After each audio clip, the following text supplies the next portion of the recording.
Hello, thank you for joining the Walt Weekly Podcast. This is Walter, and this is a continuation of a new series that I have developed called The Colored Boy from Williamston. And since we got such a reception to part one, in the last episode was taking that Greyhound bus to New York City. And the homelessness, but always having a job. But, we left off with the homelessness and getting a job, getting my glasses. I mean, if y'all didn't catch the previous episode, which was chapter 1, it was when I first came to New York on a Greyhound bus. No, was it a Trailway? I think it was a Trailway bus. And once we got into New York City, we took the subway train. It was my first time taking a subway train. And I'll tell you what my impressions were. First time I got on a train, I think it was 25 cents. Trips were 25 cents each way. And so we got on the train. I got on the train. It was not we, it was I. I got on the A train, I believe, because I had an uncle living in Brooklyn. So I got on the A train, took the A train to Brooklyn. But you know what I thought about as I was approaching New York on the bus?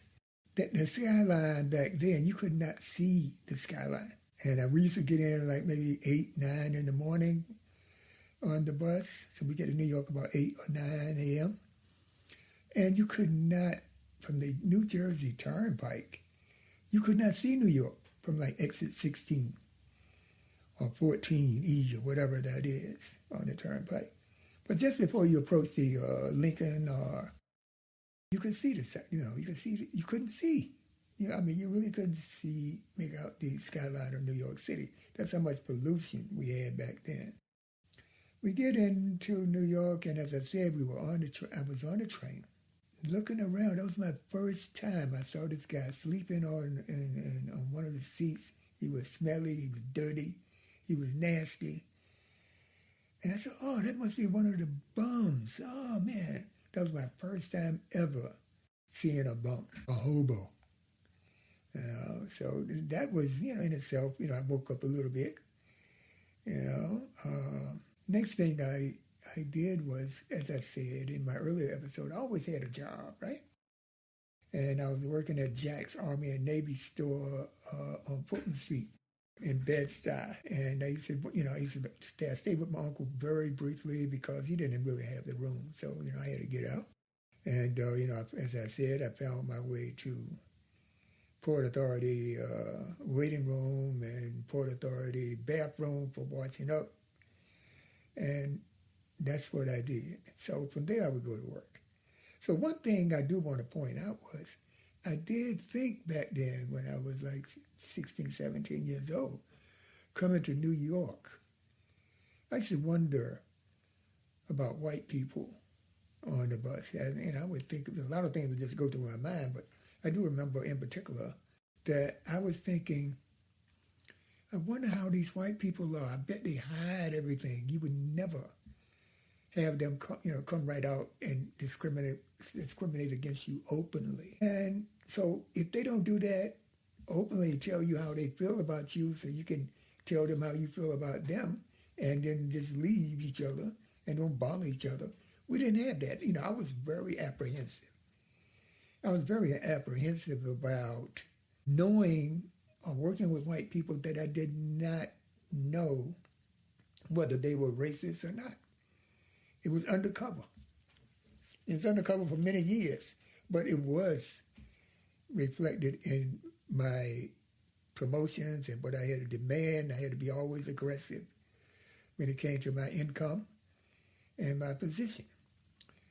But, just to go back, I don't want to jump too far ahead, but I did have some nervousness around whether the white people that I would interact with in New York would be like the ones in North Carolina. Now, I knew that they weren't like the ones in North Carolina, but what I really wanted to know is where did I stand with that particular person or those individuals I had to interact with. So, to be perfectly honest, I was naive. I was a very naive young man coming out of North Carolina. I'll give you an example of how naive I was. As I said, I used to stay at the hotel on the weekends, and I stayed in Port Authority during the week. And so one of those, on Friday night, Saturday night, I would walk around Times Square and go to the movies and stuff like that. And I would eat out, I always did because I didn't have where to cook. I was in a hotel room, very small, on 42nd, it's on 42nd Street, maybe close to 9th Avenue.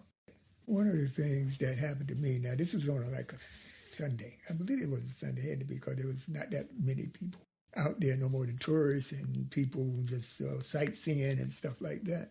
But anyway, I was coming out of this little delicatessen. I guess it was a Sunday afternoon. And there were like 4 guys that approached me. And they started talking to me, and I started talking to them, and we started laughing and joking. And then one of them said, one of the bad things about life is that nobody trusts anybody. Nobody trusts anybody. And that's a daggone shame. We can't trust anybody. So what they did was, one guy said, okay, I tell you what. He gave me a wad of money. He said, you can walk all the way around the block, and let's see what happens. So I took their money with my naive self, dumb self, just damn dumb. Anyway, I can't correct that. I can't reach back and change it, but I do want to admit it to you that I took their money and I walked without them all the way around the block, all right? And when I came back, they said, you see, we trust you, I said, yeah, well, okay. And then they said, okay, now, do you trust us? I said, I guess so. They said, okay, let us hold your money and go around and see whether you trust us the same way we trust you. I said to myself, oh, Lord, I don't like this. But it was 4 of them and just 1 of me. And as I said, I was, teenager, basically. And I gave them my money, and all 4 of them walked away and around the block. So I'm standing there looking at my watch and knowing that these guys were not coming back. I realized they were not coming back. And the worst thing is that before they left me, they said, okay, you got money? I gave them the money out of my wallet. They said, you got any money in your pocket? I said, we want all your money. That way we want to trust. Trust is the key thing here. You have to trust us. So I had some money, some 20s in my left pants pocket or right pants pocket or whatever. It wasn't in my wallet, but there was extra money that I had. And I gave them that too. And lo and behold, as I stood there waiting for them to come back from around the block with my money, 5 minutes went by, 10 minutes went by, half hour went by, 1 hour went by. They never came back. And I realized much, much earlier, I realized that when I gave them the money and they walked away from me, that I'm not going to see them anymore. But, that's a life lesson. To New York, and you come in for the first time, you have to be very careful. Because people will identify you and rip you off.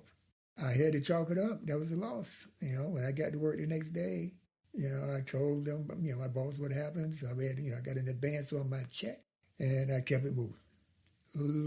See, one thing about life, you have what I call, and I think everybody does, life lessons or lessons learned. I really was apprehensive about it, okay? But then maybe the Lord made, let it turn out that way so I didn't get robbed or killed. You never know. I can't go back and change it, but you never know, right? Okay, so anyway, I did want to share that with y'all guys. Anyway, getting back to, what I faced as, once my grandma died, I faced a lot. As I said, I got if y'all guys refer back to the previous episode, the first episode of the Call-Up Boy from Williamston, North Carolina, we refer back to that, and I'll put a link into it here. The next thing I want to talk about is, and I told y'all guys about my glasses and my first job. Now, going back to the glasses, I finally got my glasses so I could pass the eye test. And this was my first what I call real job, and that was at Chase Manhattan Bank with the glasses and the job. As I said, they wouldn't, welfare office did not loan you $30 to get glasses. You got to go full time on welfare, which is unfortunate because some people just need, a little money just to get by until they get their first check. But I didn't need that. I needed money for glasses. Palmer Horn, right? Got the $50 and was able to pass my eye test. I started in the mailroom at Chase Manhattan Bank at 410 Park Avenue. That's where we were. And it was the same floor that the NFL commissioner's office was on. Same floor. All I had to do was go down the hall. But this is Chase, and I was in the mailroom. And I think I spent about 3 months in the mailroom before they transferred me to a clerk position, opening and closing checking accounts.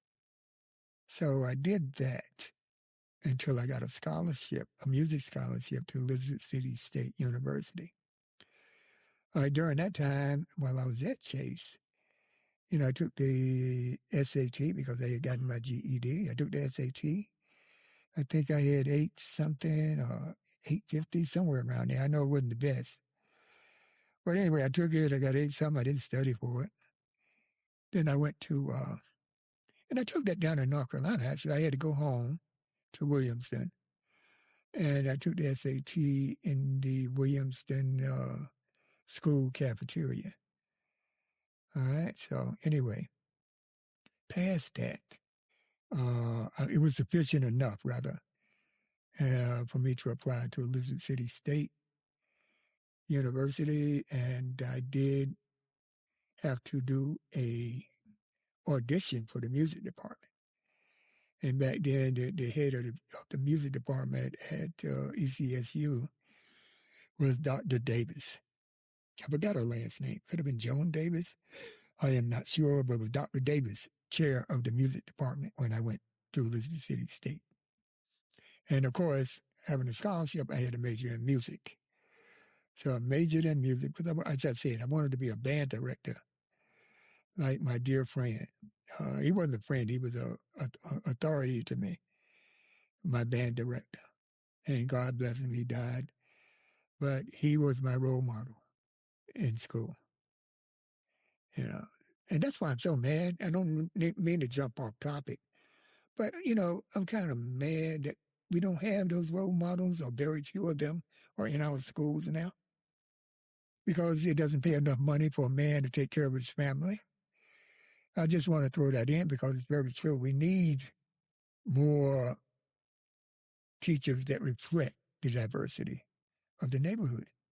Okay, so we don't have that. That's something that we need to address, but that's a topic for another day. So anyway, that was my concern, whether I could see through white people. But, over a 40-year career in international banking, becoming a technology officer, product manager, business analyst, banking was my lifeline. That gave me a career. That gave me the ability to raise a family and have a home. We would like to thank you so much for taking your time out of your valuable day to listen to the Walt Weekly Podcast. Episode 3 of The Colored Boy from Williamston will be coming soon, so look out for it. And thank you so much. Please like, follow, and subscribe. This is Walter. Thank you.